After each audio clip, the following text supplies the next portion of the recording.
Thud, thud, thud. The knocking dragged me from sleep. Slow, deliberate, like a fist hitting meat. I checked the peephole, nothing, just an empty hallway, its shadows stretching like claws. I flung the door open. A pair of pale legs hung from the frame, gashes zigzagging up the thighs, fresh blood dripped from the stumps pooling at my feet, and taped to one ankle, a note scrawled in shaky letters, "The legs you wanted, I brought them." Behind me my phone buzzed. It was Claire, the neighbor I'd mocked yesterday, still spamming the group chat. Or was she? I was biting into a popsicle when I opened the apartment group chat and saw the message from Claire in 501 bragging about how her legs were so long that she couldn't reach her feet even while following a stretching video. I rolled my eyes, typed back, "If you don't want them, saw 'em off and give 'em to me. Mine are short. I won't mind." Soon the group was flooded with 60-second voice messages from Claire. No need to listen. She was definitely yelling at me. I skillfully copied a few harsh comebacks from the internet, dropped them in the chat, then tossed my phone aside, ready for a nice nap. Claire and I had never gotten along. She let her dog run loose in the building without a leash. When I mentioned it, she pointed at my face and called me a busybody. When she saw my friends over for dinner, she filed a noise complaint. Even though we lived 4 floors apart, once a male coworker walked me home after overtime, and she started a rumor in the group that I'd brought a man back in.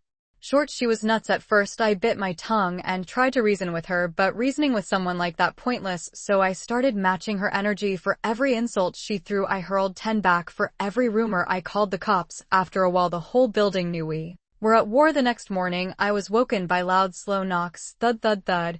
"Who is it?" No answer. I checked the peephole. No one there, but the knocking kept going, rhythmic and deliberate. Probably some kid's prank. Annoyed, I swung the door open and froze. A pair of pale legs hung from the door frame, covered in gashes. Blood, still fresh, oozed from the thigh stumps, dripped down the toes and pooled on the floor. A draft in the hallway made them sway, hitting the door with a thud. I must have woken up too fast. Hallucinations. I slammed the door shut, waited a few seconds, then opened it again. No mistake, the legs were real.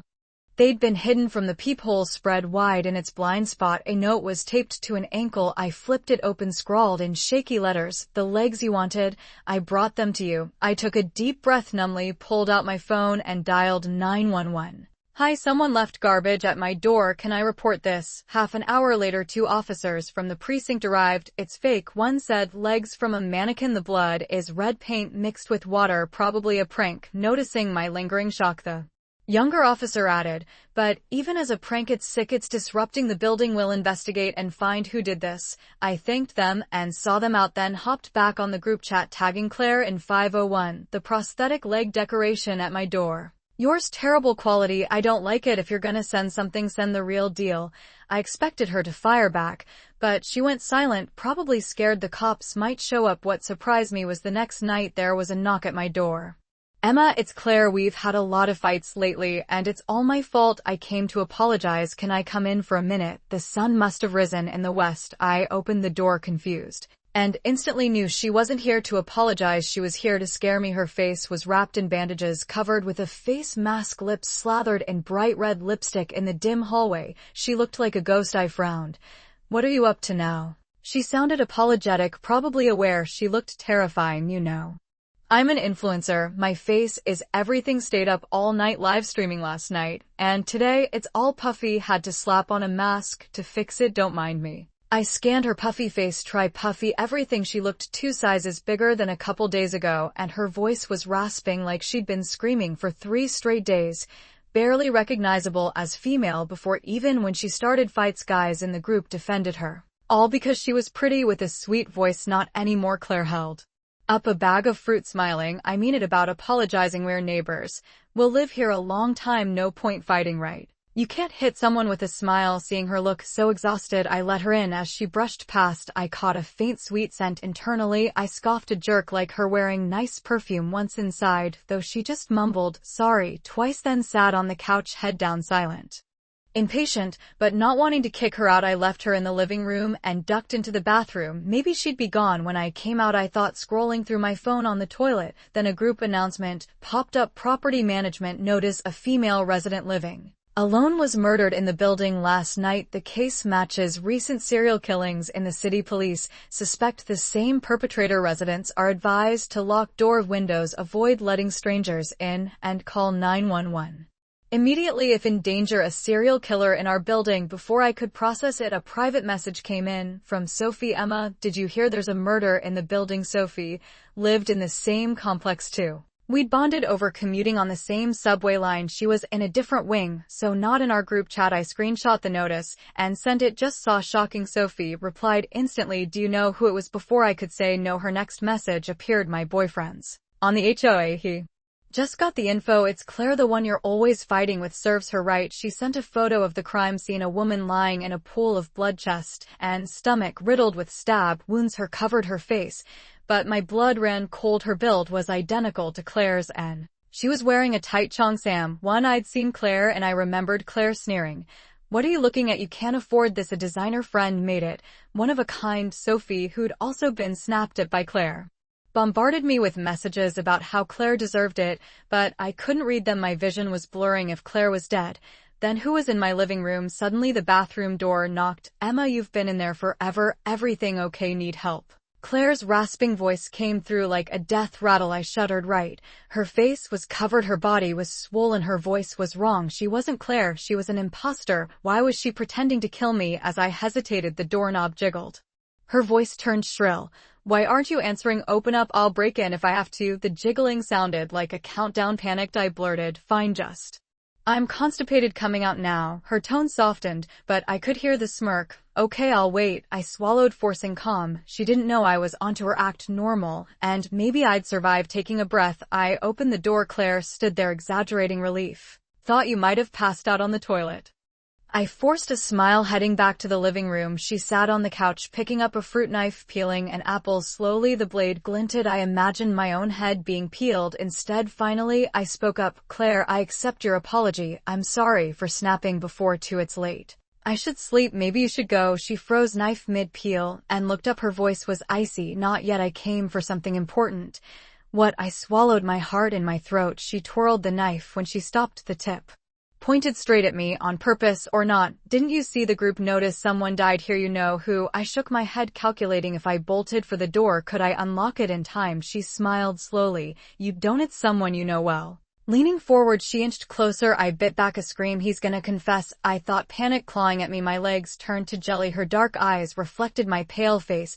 She opened her mouth, pronouncing slowly, it's Sophie. I gaped. No way. She pulled out a phone photo, shoving it at me. A friend in the precinct sent this. The body in the picture was the same as Sophie's earlier photo, except now the face was visible. It was Sophie. Exactly. My head spun. The cheongsam was Claire's, but the face was Sophie's. A prank? I shook my head. No. Sophie and Claire hated each other. They'd never team up, and the property management had announced a murder. Someone was dead. My face went white. Who to believe? Claire's red lips moved. I took that cheongsam to the dry cleaner last week. The owner said it was lost. Turns out Sophie stole it. Knew she was bad news. Didn't know she was a thief. My phone vibrated. I glanced. Sophie spamming. Emma, you're living alone too. Be careful. Why aren't you replying? Scared. I can come over, stay with you. But Sophie was dead. Who was texting? I froze. Another vibration. I'm on my way. Be there soon. Dizziness hit. I couldn't let Sophie, whoever this was, and Claire meet. One of them was faking, and if they figured it out, I'd be dead. Claire stopped talking, staring at me. Emma, you look terrible. Sick. I forced a stiff smile. Just the murder freaked me out. She tilted her head and her red lips blurred into a sigh. In my mind. Scared. I can stay with you tonight. No. I yelped, jumping up. She narrowed her eyes, suspicious. What's wrong? A little company's bad, or is there something you're hiding? Panic surged. If she knew I was onto her. I sat back, keeping my voice steady. I have to work all night. Phone calls with colleagues. It'll be loud. Ruin your sleep. You're an influencer.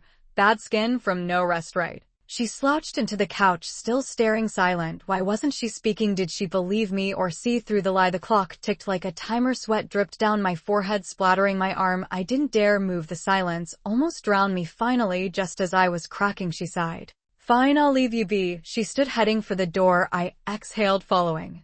To see her out. The door clicked open, then she paused, turning back. Forgot. The apples are from my hometown, real sweet. Try one. I nodded. She pressed. Now. Reluctantly, I grabbed an apple. Bang, the door slammed shut behind me. I collapsed, gasping like a fish out of water. But before I could catch my breath, knocking. Emma, it's Sophie. Let me in. My heart lurched. I crept to the door, checking the peephole. Sophie wore a baseball cap, the one I'd given her for her birthday last year, but she kept her head Down, I couldn't see her face. I stayed quiet. She knocked again, then pulled out a phone. Mine rang. Sophie, the vibration jolted me. I fumbled to mute it. Looking back through the peephole, my blood froze. Her face was gone. Only the top of the cap. She was pressing her ear to the door, listening. I held my breath, palms sweating. Why was she doing this? Was it even Sophie? After a minute, she stomped off. I heard her footsteps fade, then slumped exhausted back to bed. I'd lock the door, never open it till the building was safe, but as I lay down, drowsiness hit, and I tossed and turned. A gaze lingered on me, but Claire was gone. Sophie hadn't come and no one else was here. No, my eyes flew open. I'd missed something when Claire left. I hadn't heard her footsteps in the hallway. She hadn't left. She was still in my apartment. I stiffened, slowly turning to the closet. That's where the gaze came from. I walked over, as if hypnotized. The closet door was ajar, a tiny gap. Something was inside. I pressed my face to the crack, squinting. A bloodshot. I stared back. Claire. I snapped awake, lunging to block the door. Thud, thud. She rammed it from inside. Ah, caught. So soon. No fun at all. Her voice had changed. No more rasp. A man's voice. Claire. I heard her tearing off bandages, wiping away the mask and lipstick. Through the gap, I saw a man's face. The serial killer. If he got out, he'd kill me. Terror lit a fire in me.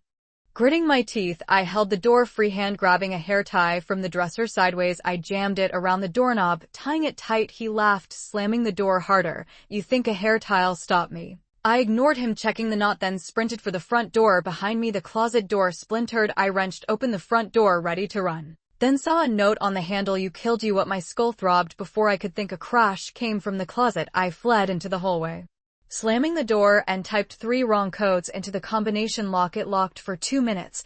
Buying time. He was at the door now, jiggling the lock, metal scraping. I turned to run when a voice called, Emma, what are you doing out here? Locked out. Mrs. Wilson from the end of the hall stood in her doorway. Come in for a bit. I'm making meatloaf. Relief flooded me. Her place locked. Door. Call the cops.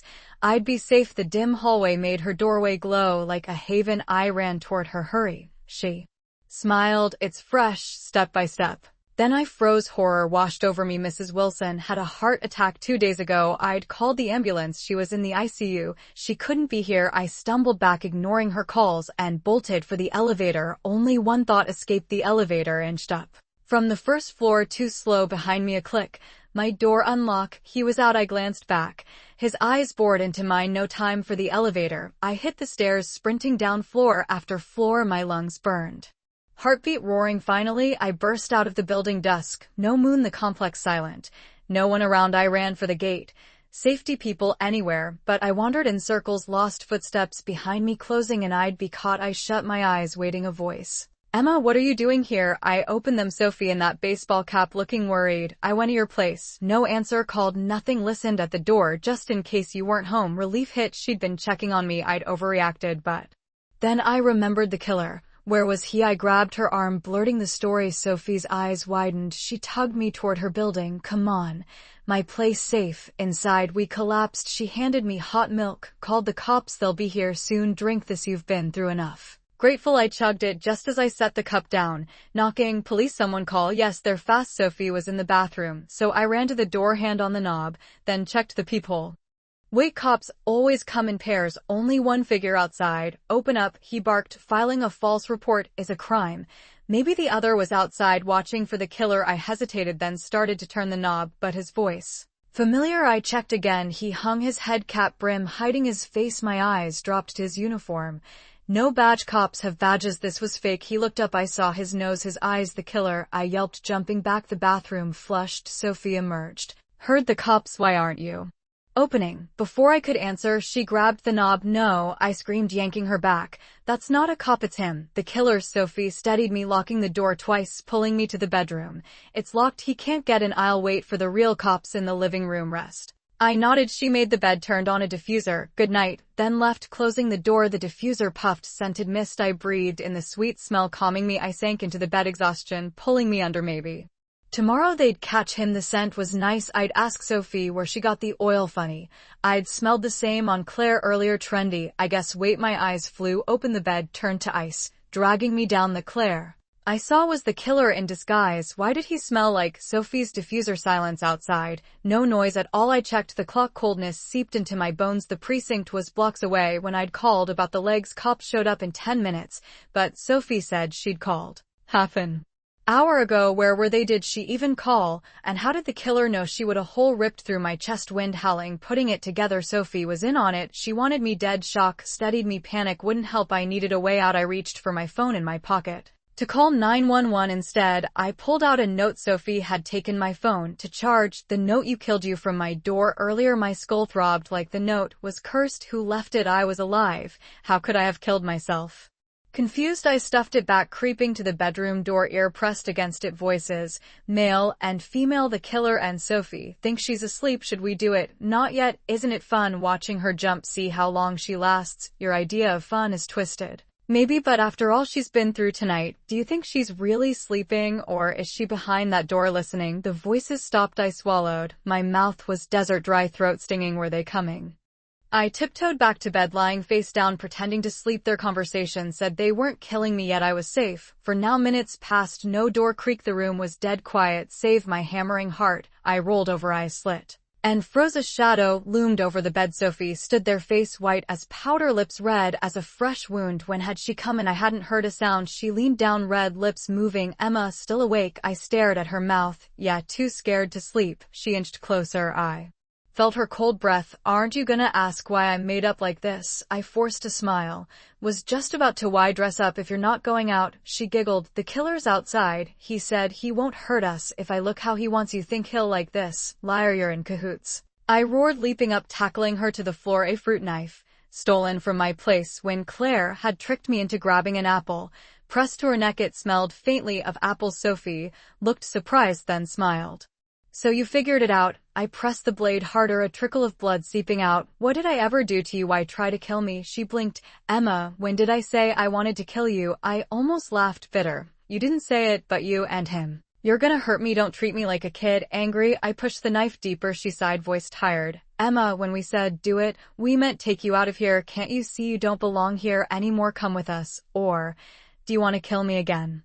My skull exploded with pain. I touched the back of my head. Blood. No one was behind me. Where was the killer? I stared at Sophie, mouth open. What are you talking about? Kill you again? Her powdered face looked sad, ridiculous, but I couldn't laugh. Emma, you killed me. You killed Claire. You killed yourself. The debt's paid. You should remember now. A hole burst in her chest, blood gushing. I tried to plug it, but it poured through my fingers. My skull felt like it was being bashed in white spots.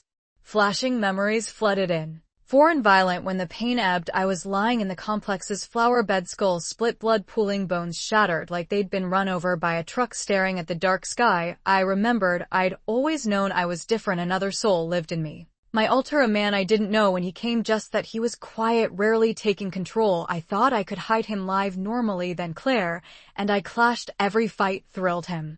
I thought he was on my side, hating her meanness, but no, he loved women's voices, especially screams. My quiet life bored him, but Claire, loud and cruel, fed his sick urges. One night, he took over while I slept, grabbed apples from the fridge, knocked on Claire's door. It's Emma, we've fought too much. My fault. Can I apologize? She let him in. He charmed her, praised her, tricked her into wearing that cheongsam she loved to show off, then tied her up. He knew anatomy. Somehow every knife stroke missed vital organs. All night he listened like it was music, her screams, her pleas. By dawn she was silent, barely breathing, bored. He stabbed her heart. Clever. He wore men's clothes, fooled the cameras, left no prints. The building announced a murder, but no leads. Rumors spread. Serial killer peeping Tom. Sophie was terrified, texted asking me to stay with her, but he was in control. Then he loved it. So he went worse. He tortured Sophie mentally first, made fun of her makeup, called her ugly, forced her to cake on cosmetics, then made her put on Claire's cheongsam. His ritual: sprayed her room with perfume stolen from Claire's place. Music needs the right setting, he thought. Pretty sights, nice smells. He copied Claire's wounds on Sophie. When she sobbed, he plunged the knife into her chest, twisting. He was home by 10 p.m., unlocked the door. Mrs. Wilson heard, opened her door, offering meatloaf. He turned, face covered in blood. She had a heart attack, died. That night I knew all this, because he'd let me watch after killing. He'd step back, let me crumble at the crime scenes. I was scared to fight him. Until Sophie died. If my body was just his weapon, I'd destroy it with him in control, make him fear death, punish him. On Sophie's 7th day, I faked guilt, sat on the roof drinking. I can't hold liquor. Alcohol numbs the body. Him too when the world doubled when I could barely move. I knew, closed my eyes, let go, felt him take over, heard myself scream, then a crash, he vanished. First guilt over Claire, Sophie, Mrs. Wilson, my subconscious thought they should kill me, make it right, so I dreamed it all. Claire. As a man, my altar, the you killed you note, a reminder I was the killer and I'd killed myself. The perfume in both rooms stolen from Claire, the throbbing skull, my real skull shattered from the fall. Sirens wailed, voices shouted, my vision faded faintly. I saw Sophie, Claire, Mrs. Wilson waving. I stood lighter and ran to them, smiling free.